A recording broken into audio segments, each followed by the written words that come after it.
വനനിയമ ഭേദഗതി ബില്ലിൽ നിലപാട് ആവർത്തിച്ച CPIM ഇടുക്കി ജില്ലാ നേതൃത്വം.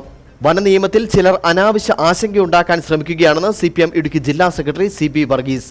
വിഷയ ദാരിദ്ര്യം നേരിടുന്ന UDF-നെ സഹായിക്കാൻ ചില അരാഷ്ട്രീയ സംഘടനകൾ നടത്തുന്ന പ്രചാരവേലകൾ ജനങ്ങൾ തള്ളിക്കളയണമെന്നും CB വർഗീസ് ആവശ്യപ്പെട്ടു.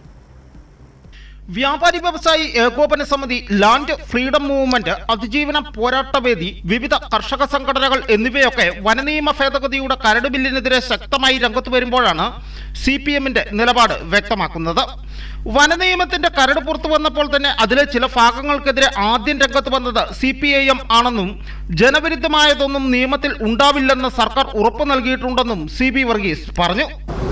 ഈ വിഷയം ഉയർന്നു വന്നപ്പോൾ ആദ്യമായി പ്രതികരിക്കാൻ തയ്യാറായി വന്നിട്ടുള്ളത് പാർട്ടി CPM ആണ്. CPM-ന്റെ ജില്ലാ സെക്രട്ടേറിയറ്റാണ് ഇത് സംബന്ധിച്ച് ആദ്യമായ പ്രതികരണം നടത്തിയിട്ടുള്ളത്.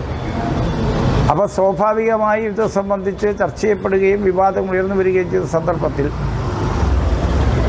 ജനവിരുദ്ധമായി ഒരു സമീപനം സ്വീകരിക്കുന്ന ഒരു ബില്ലും അവതരിപ്പിക്കപ്പെടുകയില്ല എന്ന് ഗവൺമെൻറ് പറയുമ്പോൾ അതിനെ വിശ്വാസത്തിലെടുത്തുകൊണ്ടുള്ള നിലപാടാണ് സ്വീകരിക്കപ്പെടേണ്ടത്.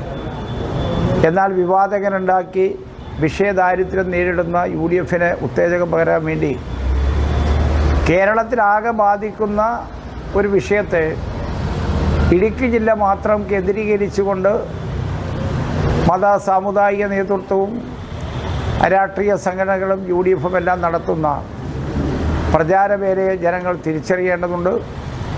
തീർച്ചയായും ജനവിരുദ്ധമായിട്ടുള്ള ഒരു നിലപാടും ഈ ഗവൺമെൻറ് സ്വീകരിക്കില്ല എന്ന് നമുക്ക് ഉറച്ചു വിശ്വസിക്കാം, അനുഭവത്തിൻ്റെ അടിസ്ഥാനത്തിൽ തന്നെ.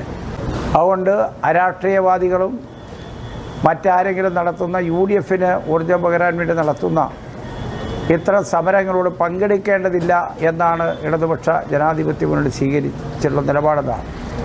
ആ നിലപാടിൻ്റെ പിന്നിൽ എല്ലാ ജനങ്ങളും അണിനിരക്കണം എന്നാണ് ഞങ്ങൾക്ക് അഭ്യർത്ഥിക്കാറുള്ളത്. ഇതേസമയം വിവിധ സംഘടനകൾ കരട് ബില്ലിനെതിരെ ശക്തമായ പ്രതിഷേധമാണ് ഉയർത്തുന്നത്. Aneesh PA, Idukki vision news.